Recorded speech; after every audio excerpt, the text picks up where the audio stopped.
Nah, jadi memang tadi itu cerita tentang KM 50 ini, kalau tadi sempat diungkap bahwa ini ada keterlibatan dari Badan Intelijen Negara kita, ya memang iya, karena saya itu mengalami 2 kali peristiwa yang melibatkan langsung Badan Intelijen Negara, ya, dan itu operasi pembunuhan.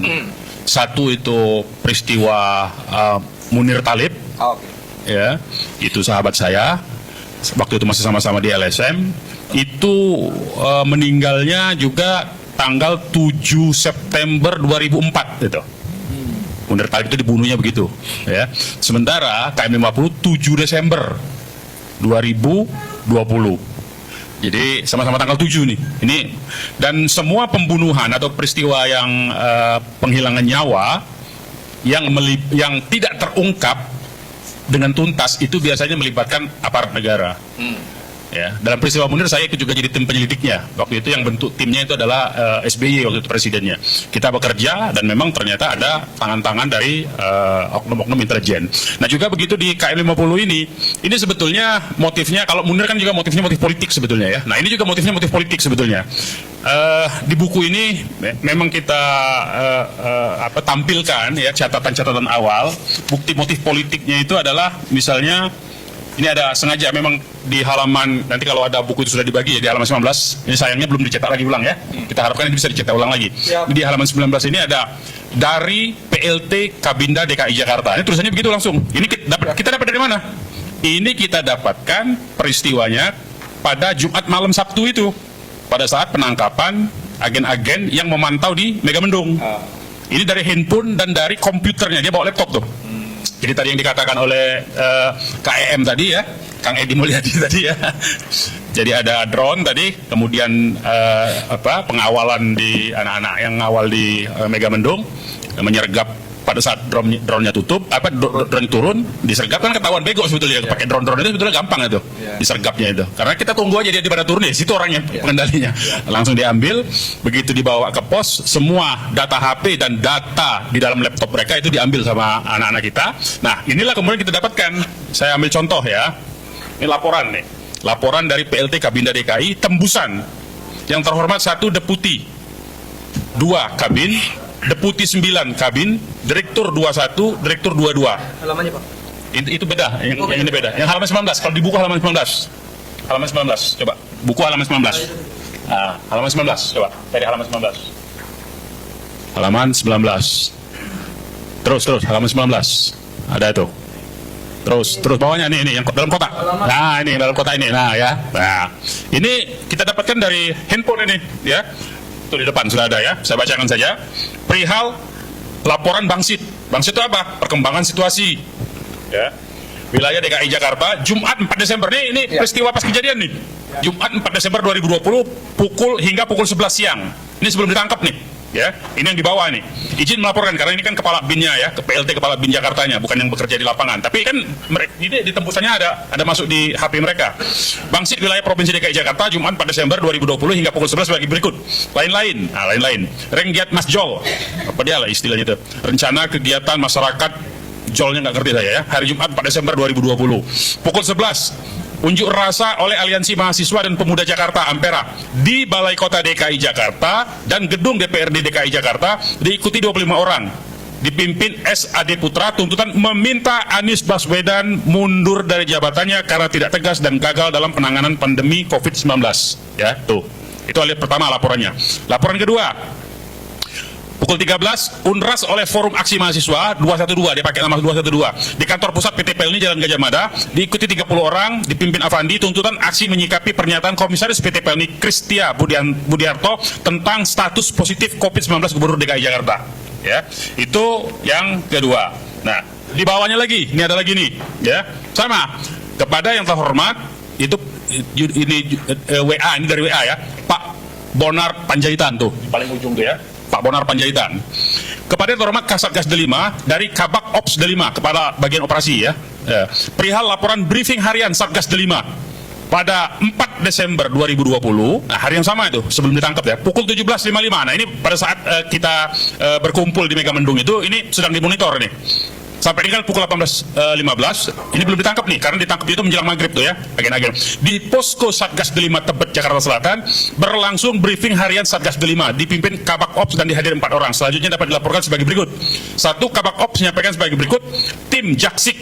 Nah, Jaksik itu penjajakan situasi, ya, dan perkembangan, terus melakukan pemantauan di sekitar markas Syariah Megamendung. Nah, itu yang ditangkap tuh, yang itu tuh, ya. Tim Jaksiknya itu tuh. Dan terpantau adanya kontra dari personil BAT Intel FPI, ya. Untuk itu harus lebih hati-hati dan waspada. Ya, ini waktu ini menjelang ditangkap itu karena 18.15 tuh. B. Tim Lidik Monas Pendalaman PT Bahana Prima Nusantara, pemenang proyek revitalisasi Monas. Jadi ini yang kedua, ini apa yang B itu? Yang B itu adalah waktu itu Gubernur DKI Jakarta Anies Baswedan itu melakukan proyek revitalisasi Monas, dan Anies itu pada awalnya mau dihajar dengan isu korupsi, ya ini sebelum isu korupsi formula itu, formula pembangunan formula di Ancol itu, ya. Nah, kemudian tim propaganda. Nah, jadi mereka punya tim propaganda. Produk propaganda konten hari ini 6 video. Mereka produksi itu. Makanya jangan sembarang-sembarang tuh. Yang beredar hari ini banyak-banyak video dari produksi mereka juga itu, ya. 6 video dan 11 meme. Tuh, bayangkan tuh hari itu aja 6 video dan 11 meme tuh dia keluarkan tuh, tim propaganda. Bertema pengakuan MRS. Tuh. Habib Rizik yang dimaksud ini, ya. Positif COVID-19 dan Anies yang korbankan anak buahnya guna pertahankan jabatan. Jadi memang yang diincar itu waktu itu adalah motifnya motif politik. Ini kan tahun 2020 WA ini, data ini. Ini balas dendam, mereka masih tidak terima. Tahun 2017 itu Anies kalah dalam pilkada DKI. Ahok kalah dalam pilkada DKI. Anies yang menang, yang kita dukung waktu itu. Nah, mereka masih tidak terima. Jadi terus-menerus mereka melakukan upaya untuk balas dendam itu sebetulnya. Dan mereka menganggap umat Islam itu ancaman. Ternyata kalau umat Islam itu bersatu, bisa mengalahkan mereka. Padahal kan duitnya banyak sekali itu. Mereka disokong oleh taipan-taipan yang sampai sekarang masih berkuasa itu. Nah, itu yang mereka khawatir kalau umat Islam ini bersatu.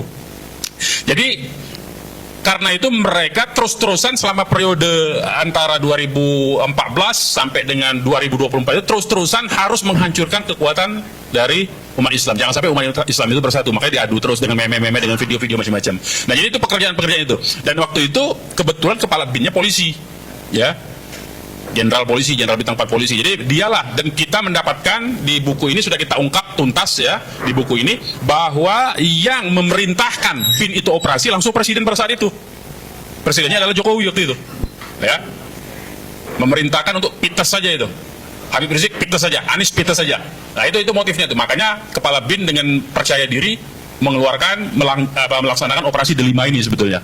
Ya, ini sebetulnya kode-kode mereka semua. Itu yang pertama. Jadi dengan kondisi seperti itu, misalnya tadi disebutkan oleh Kang Edi Mulyadi tadi, ya, soal apa Komnas HAM. Komnas HAM itu ditanya pada saat turun dari lift dari lantai pemeriksaan, kita tanya, dia mengakui, ini kalau masih polisi kita masih berani panggil, tapi kalau udah badan intelijen kita nggak berani. Dia aja udah ngomong begitu. Komnas HAM, makanya kasus itu tidak diungkap. Makanya tadi kata Kang Edi Mulyadi, kenapa Komnas HAM tidak tuntas, ya karena dia takut memang untuk menuntaskan bahwa menyebut bahwa itu adalah keterlibatan dari Badan Intelijen Negara pada waktu itu. Langsung itu, oknum-oknumnya langsung dari pucuk pimpinannya, ya, kepala BIN-nya pada saat itu. Nah, jadi banyak sekali sebetulnya informasi-informasi yang disesatkan. Nah, sekarang peran Kapolda pada saat itu dengan Pangdam Jaya pada saat itu apa? Itu tugasnya menyesatkan informasi. Jadi cara kerja mereka itu yang satu membuat melakukan operasinya, yang lain menutupi operasi itu dengan cerita palsu. Jadi cerita palsu, tembak menembak, ada segala macam, ada pistol dari anak FPI segala macam, itu bohong semua. Memang sengaja mereka buat itu. Dan itu kita dapatkan semua, informasi-informasi itu ada di buku ini semua, operasi-operasi itu. Nah, jadi itu sebetulnya yang terjadi di dalam peristiwa KM50 ini. Artinya yang mau kita tegaskan, peristiwa KM50 itu betul-betul peristiwa operasi yang sengaja mentarget dan memang by design dari lembaga intelijen negara kita, ya.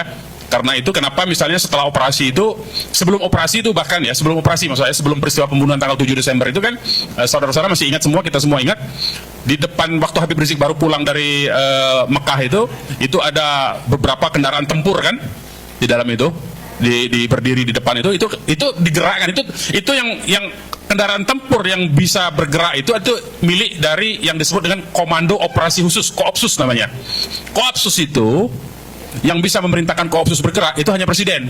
Kalau Kopassus itu Panglima TNI. Kalau Koopsus itu presiden. Ada di perpresnya itu tentang pembentukan Koopsus. Jadi ini semua langsung perintah presiden. Kenapa kita berani simpulkan ini perintah Jokowi sebetulnya? Nah, kenapa tidak bisa diungkap, ya? Karena memang kekuatan Jokowi masih berkuasa hingga hari ini. ya, kekuatan Jokowi sampai hari ini masih berkuasa.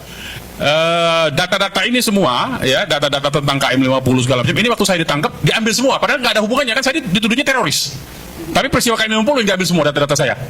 Habis semua hilang data-data yang terkait dengan KM50. Hasil penyelidikan saya, data-data yang semacam ini tadi. Mana yang tadi? Coba tunjukin yang chat bin tadi itu. Yang saya kirim tadi. Ah, itu. Ah, ini semua. Ini semua data hilang. Untung ya dikira kita bodoh kan. Makanya kita simpan banyak-banyak nih di tempat lain. Jadi kalau hilang di saya masih ada tempat lain. Biarin aja ya. Nah, ini kita ungkap. Kenapa kita tahu bin? Jadi begitu kita ungkap data-data di sini juga kita keluarkan kartu-kartu anggota bin yang ditangkap ya waktu di Megamendung itu ada di halaman berapa? Coba cek. Ada tuh kartu-kartu anggota bin. Nah, beberapa saat kemudian orang-orang bin itu langsung semua kartu bin itu nah ini di halaman 67-an. Coba Wan. Di halaman 67. Coba. Langsung aja ketik halaman 67 coba. Langsung bisa. Oh gitu. Nah, coba 67. Nah, 67. 68. Nah, ini. Nah, ini kartu bin ini. Ya. Kartu bin ini, begitu ini kita bongkar malam itu yang kata Edi tadi, itu langsung seketika itu juga besoknya semua kartu anggota bin langsung diganti dengan yang baru dan bukan seperti ini, dan ini dinyatakan palsu, ini bin palsu katanya. Nah, itu cara main intelijen namanya, ya. Begitulah cara kontra intelijennya. Ya, jadi ini kartu-kartu begini, ini sekarang nggak pakai begini lagi. Jadi bayangkan bin harus mengeluarkan ekstra dana yang untuk mengantisipasi melakukan kontra intelijen ini. Ini kartunya kita bongkar pada malam itu juga, ya. Dan dinyatakan ini bukan, ini palsu. Kartu bin bukan begini, dia bikin kartu baru sudah. Sudah ada kartu baru, bukan yang begini. Nah, itu cara permainannya begitu. Jadi kalau kita gampang ditipu ya ketipu kita. Nah, karena kita nggak gampang ditipu, kita nggak begitu aja percaya kan. Nah, hal-hal yang demikian itu sering terjadi sebetulnya. Termasuk sebetulnya cara-cara yang seperti ini, menipu, membongkar, mengganti kartu, itu dilakukan oleh Israel sebetulnya dalam operasi-operasi di Gaza maupun dalam operasi terhadap Iran itu. Cara-cara perang propaganda itu dilakukan oleh Israel sebetulnya, oleh Mossad gitu ya. Nah, kalau di Indonesia agen Mossad itu banyak tuh.